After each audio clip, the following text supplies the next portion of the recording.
안녕하세요. 축진막입니다. 제가 이번 주부터는 라리가도 한번 주간 리뷰를 해보려고 하는데요. 우리나라에서 가장 관심 많으신 세 팀, 바르셀로나, 레알 마드리드, 아틀레티코 마드리드, 이렇게 세 팀을 중심으로 라리가 얘기를 좀 해볼 거고요. 제가 아무래도 프리미어리그만큼 라리가를 많이 본 건 아니고 또 딥하게 알지는 않기 때문에 또 하나씩 차근차근 배우는 마음으로 해보도록 하겠습니다. 일단 10라운드가 끝난 현재 리그 순위 1, 2, 3위가 바르셀로나, 레알 마드리드, 아틀레티코 마드리드예요. 그리고 바르셀로나가 오사수나한테 한번 진 거 빼고는 전 경기를 다 이기고 있어서 엄청나게 좋은 흐름이라고 할 수 있고, 또 득실차도 보시면 플러스 23이에요. 이기기만 하는 것이 아니라 다득점으로 상대를 완벽히 누르면서 이기고 있다 라고 보시면 될 것 같습니다. 레알 마드리드, 아틀레티코 마드리드는 패배가 없다는 건 공통점이긴 하지만 상대적으로 무승부가 좀 많은 편이어서 승점에서는 바르셀로나에게 뒤지고 있습니다. 먼저 레알 마드리드가 셀타비고 원정 가서 2대1로 이겼어요. 레알 마드리드는 실제 경기할 때는 약간 3-4-3 느낌으로 플레이를 했거든요. 추아메니를 이용해서 추아메니를 센터백 사이로 내려서 라볼피아나 운영을 했단 말이죠. 사실상 거의 백스리처럼 플레이를 했는데 이 변화가 뭐 엄청나게 크게 경기에 영향을 미친 것 같진 않았습니다. 또 생각보다 레알 마드리드가 이 경기를 잘 풀어내지 못했어요. 그러면서 서로 뺏기는 과정들이 되게 반복되었고 공수전환이 엄청나게 발생했습니다. 특히 왼쪽 음바페, 비니시우스, 프란가르시아, 카마빙가, 그리고 리디거까지 가끔 전진하고 이러면서 왼쪽에서 엄청나게 잦은 스위칭, 위치 변동이 일어났습니다. 레알 마드리드가 플레이할 때 가끔씩 이렇게 중앙을 비워놓고 왼쪽에서 만들어내다가 누군가가 가운데로 들어가는 이런 식으로 플레이를 하고요. 맨 처음에 음바페가 원더골 득점했지만 또 동점골을 실점하면서 분위기가 완전 셀타비고 쪽으로 흘러가고 막 그랬었습니다. 그런데 안첼로티 감독이 호드리구 투입하고 모드리치 투입하면서 경기 내용을 좀 바꿨죠. 일단 안첼로티 결과로 증명하는 감독 맞고 엄청나게 좋은 감독 맞습니다. 하지만 뭔가 지난 시즌보다는 선수들의 기량을 극대화한다는 느낌은 없는 것 같아요. 특히 저는 주드 벨링엄이라는 자원이 되게 아깝다고 생각을 하는데요. 벨링엄은 항상 나올 때마다 1인분 이상은 해주고 너무 좋은 선수긴 하지만 음바페가 들어오면서부터 벨링엄의 경기 영향력이 줄었다? 요런 느낌이 느껴집니다. 그래서 벨링엄을 더 똑똑하게 쓰는 게 호드리구까지 같이 쓰는 건지 아니면 음바페와의 공존 방법을 잘 찾아봐야 될 것 같습니다. 음바페가 상대의 실수를 바로 득점으로 연결하는 장면인데요. 이 득점은 꽤나 먼 거리였고 들어가기 힘든 거리였는데 완벽한 빠따, 그러니까 완벽한 슈팅력으로 득점을 해냈고 이 골이 XG 값이 0.04래요. 엄청 낮은 수치인데 이걸 순수 음바페 개인 능력으로 만들어냈습니다. 근데 제가 아까 말씀드렸던 것처럼 뭐 완벽한 공격 패턴 플레이가 있는 것 같지는 않았어요. 레알 마드리드 선수들이 규칙되게 막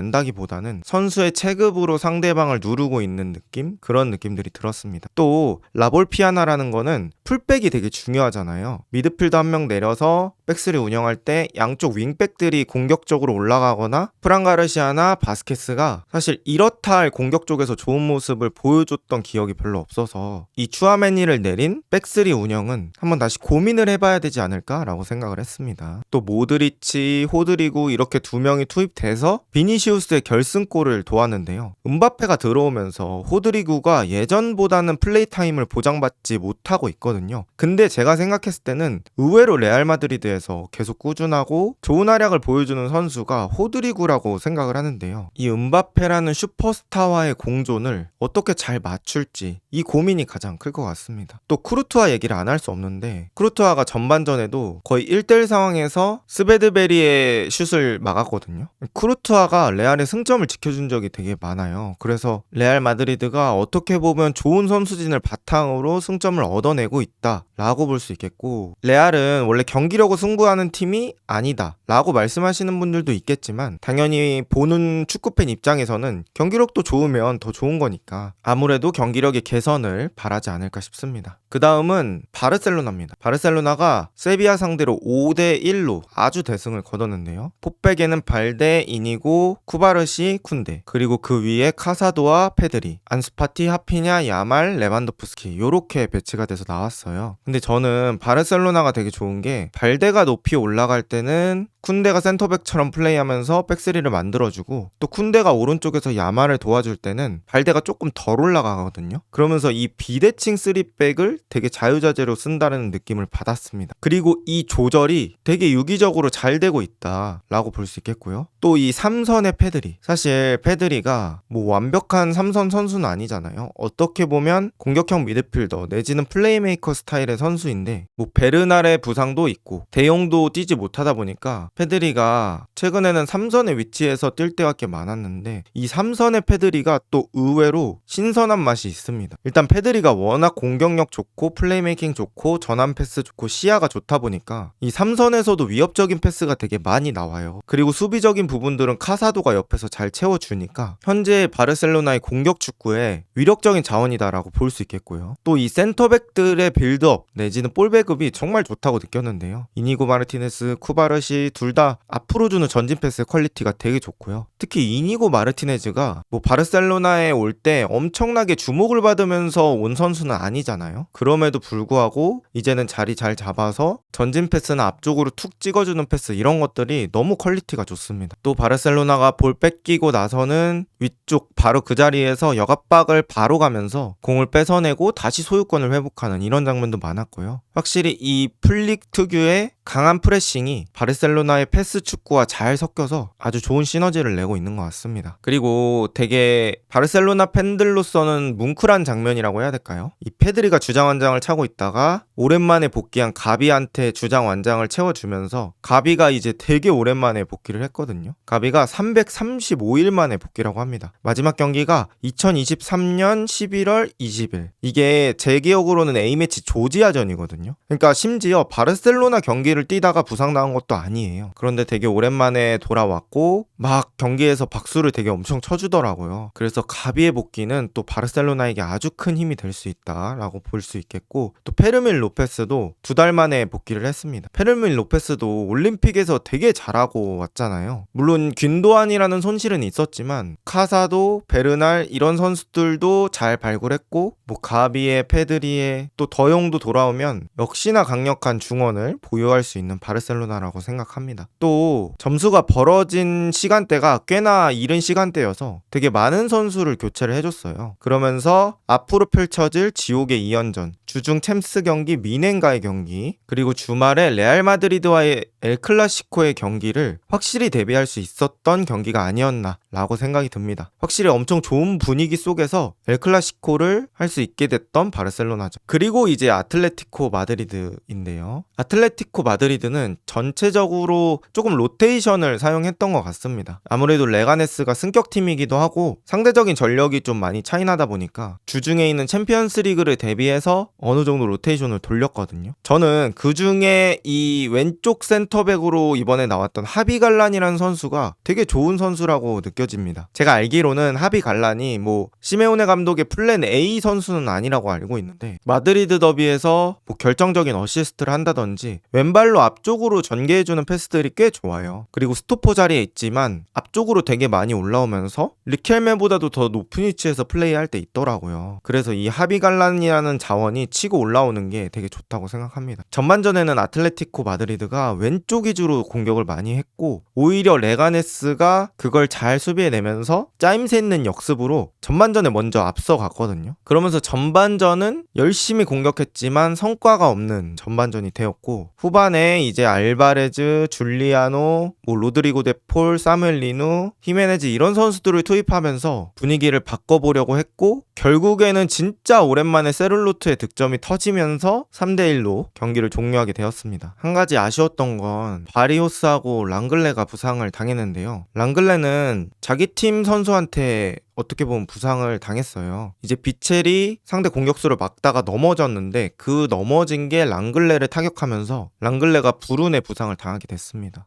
지금 아틀레티코 마드리드가 아스필리쿠에타랑 르노르망 이런 선수들이 부상으로 빠져 있거든요. 그래서 수비 자원이 좀 부족한 상황인데, 이런 상황에서 랑글레의 부상은 더더욱 아쉬울 수밖에 없죠. 세룰로트가 지난 시즌 라리가에서 리그에서만 23골, 그러니까 리그 득점 2위였거든요. 그렇게 좋은 활약을 바탕으로 비아레알에서 큰맘 먹고 데려온 공격수란 말이죠. 그런데 개막전 이후 한 골도 넣지 못했어요. 지금이 10라운드인데. 근데 이번 경기에서 멀티골 터지면서 그 혀를 어떻게 보면 뚫는 경기가 되었습니다. 그리고 이 경기가 전반전에 1대0으로 아틀레티코 마드리드가 지고 있다가 후반에 네리 3골을 넣으면서 역전한 경기인데, 이 역전골은 역시 또 그리즈만이 만들면서 아틀레티코 마드리드의 정체성 그 자체를 보여줬다고 볼 수 있겠고요. 또 이 경기가 의미가 큰 게 셀타비고전 이후 4경기 만의 승리라고 합니다. 그래서 올 여름 아틀레티코 마드리드가 되게 많은 돈을 투자했잖아요. 뭐 훌리안 알바레즈 데려온 데도 많은 돈을 썼고, 코너 갤러거라든지 세를로트라든지 탄탄하게 영입을 하면서 이번 시즌 야심차게 우승을 노리고 있는 상황인데, 생각보다 그 결과값이 나오지 않았었는데 일단 오늘 경기로서 반전을 이끌어냈다 라고 보시면 될 것 같고, 이제는 세를로트가 더 해줘야 되지 않나 라고 생각을 합니다. 자, 이렇게 간단하게 라리가에 대해서 정리를 해봤고요. 또 지로나의 김민수 선수가 라리가 데뷔를 하면서 또 한 명의 라리가에서 뛰는 한국인이 생기게 되었습니다. 개인적으로는 잘 성장해서 또 제2의 이강인 같은 선수가 되었으면 좋겠습니다. 자, 이번 영상은 여기까지고 비슷한 영상이 궁금하시다면 구독 부탁드립니다. 좋은 하루 되세요.